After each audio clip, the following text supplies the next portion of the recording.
Salam itu menjadi seorang nabi? Ada yang tahu nggak jawabannya? Kenapa Nabi Adam alaihissalam itu menjadi seorang nabi? Ada yang tahu nggak? Nggak ada. Ya pertama memang karena takdir Allah Subhanahu Wa Taala. Tapi kalau berbicara hikmah, Nabi Adam alaihissalam itu menjadi seorang nabi atau misalkan keabsahan daripada kenabiannya itu pertama kalinya dikarenakan Nabi Adam alaihissalam itu mengatakan kepada Allah Subhanahu Wa Taala ketika hendak diturunkan ke bumi. Jadi kata Allah Subhanahu Wa Taala, wahai Adam, kenapa engkau itu memakan daripada buah beli, ya kan? Atau yang buah yang tidak boleh dekati itu. Kata Nabi Adam alaihissalam apa? Wallahi, ya Allah, aku tidak pernah mendengar seseorang itu berbohong mengucapkan atau menggunakan nama-Mu. Jadi setan itu ketika berbohong itu menggunakan kata wallahi, ya, demi Allah. Bahwasanya setan dibohongnya itu pakai kalimat demi Allah.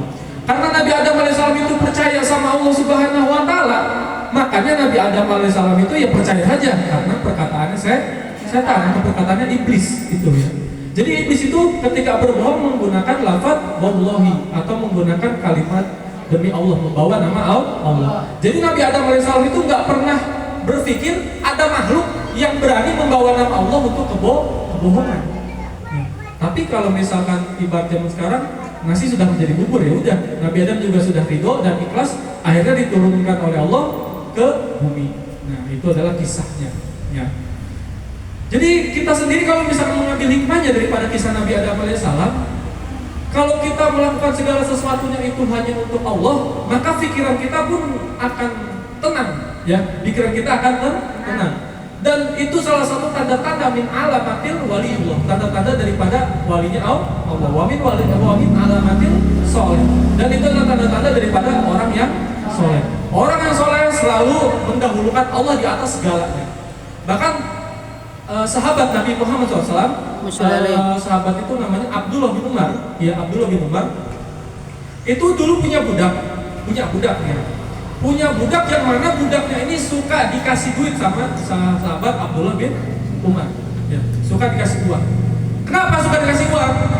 Dikarenakan si budaknya ini suka sekali melaksanakan sholat, entah sholat wajibnya, entah sholat sunnahnya itu rajin sekali, ya, melakukannya itu rajin sekali.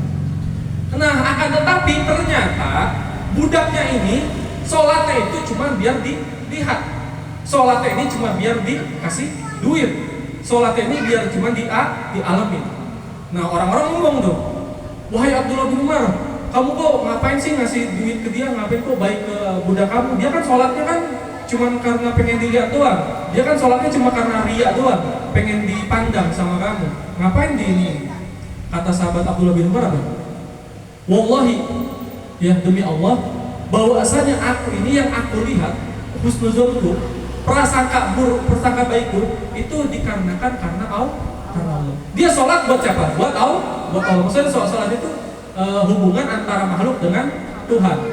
Maka kalaupun saya dibohongi karena Tuhan, saya nggak masalah, nggak ada beban, nggak ada pikiran. Toh yang saya lihat karena memang sholatnya. Kalaupun dia bohong, itu urusan dia sama Allah. Kalau misalkan urusan saya sama Allah, berarti saya husnuzon sama Allah. Ya udah, hidupnya gampang. Maksudnya kata Abdullah bin Umar itu begitu. Ya udah, kalau misalkan memang dia berbohong, ya nggak masalah, itu urusan dia sama Tuhan. Kalau saya sih urusan sama Allah, ya ada orang baik melakukan ketaatan, saya beri kebaikan. Kalau kita kan enggak ya. Kalau kita kan kalau misalkan ada orang yang di depan kita baik, terus di belakang kita jelek segala macamnya, kita malah marah-marah. Wah, dia mah munafik, di depan doang baik, di belakang malah ngomongin kita apa segala macamnya. Udah, malah saya ngomongin sama dia segala macamnya. Saya nggak mau ke pengajian itu. Kenapa ada itu? Dia ngomongin saya di belakang saya. Biasanya kan kayak hal-hal kayak gitu kan sering terjadi ya. Sering apa pengalaman nyata? Pengalaman nyata. Ya, begitulah yang namanya kehidupan ya. Padahal itu kalau misalkan kata Imam Syafi'i ya. Imam Syafi'i itu pernah ditegur sama orang, wahai Imam Syafi'i, Sesungguhnya di belakang engkau itu banyak orang-orang yang memperolokmu. Di belakang engkau itu banyak orang-orang yang menggibahimu, yang tidak suka sama kamu, tetapi ketika di depanmu itu pura-pura baik, pura-pura peduli, pura-pura senang segala macamnya. Lalu apa kata Imam Syafi'i? Oh, nggak masalah. Kenapa? Nggak masalah. Karena berarti saya punya apa? Punya kehormatan. Saya punya apa namanya? Karisma, ya. Atau punya hal yang dihormati. Jadi orang itu nggak berani di depan saya, tapi ketika di depan saya, dia itu nggak berani. Berarti saya masih hebat dong. Berarti saya berwibawa dong, sampai orang tuh nggak berani ngomong di depan. Ya udah selesai masalahnya, ya. Jadi nggak usah mikir-mikir di belakangnya mau ngomong apa macam-macam. Soalnya kadang-kadang kita tuh ribet loh. Kadang kita itu jadi manusia tuh ribet. Ibu-ibu pernah nggak ketika di masa atas banyak orang yang datang sama ibu-ibu? Pernah nggak? Pernah. Maksudnya lagi sukses-suksesnya banyak orang yang datang sama ibu. Tapi ketika lagi di bawah, itu orang-orang semuanya pada pergi. Pernah ngerasain hal itu nggak? Pernah. Pernah. Yo, kalau misalkan ngerasain hal itu juga, maksudnya nggak usah dipikir panjang. Toh misalkan supaya kita di bawah, kita lagi di bawah nih. Supaya banyak orang datang ke kita terus minjem duit, ya kita kan nggak bisa kasih juga ya. Terus juga ada orang bertamu. Toh kita lagi di bawah, ya kita juga nggak bisa kasih apa-apa. Makanya orang-orang tuh menjauhi, alhamdulillah. Ya. Toh kalau misalkan kita di atas memang lagi ada duit, kasih rezeki, sodako, segala macamnya nggak masalah. Tapi kalau kita lagi di bawah, justru kalau misalkan orang-orang pada datang repot, ya, ntar belum beli jajanan, ntar belum bayar buat sodako, beli buat sodako buat makannya dia, tamunya segala macamnya itu kan repot. Ya udah maksudnya diambil jalan tengahnya saja, dibikin gampang, nggak usah dipikirkan secara overthinking, pemikiran yang berlebihan. Atau pemikiran kita malah benci sama orang, nggak usah, nggak masalah. Oh itu adalah kenormalan.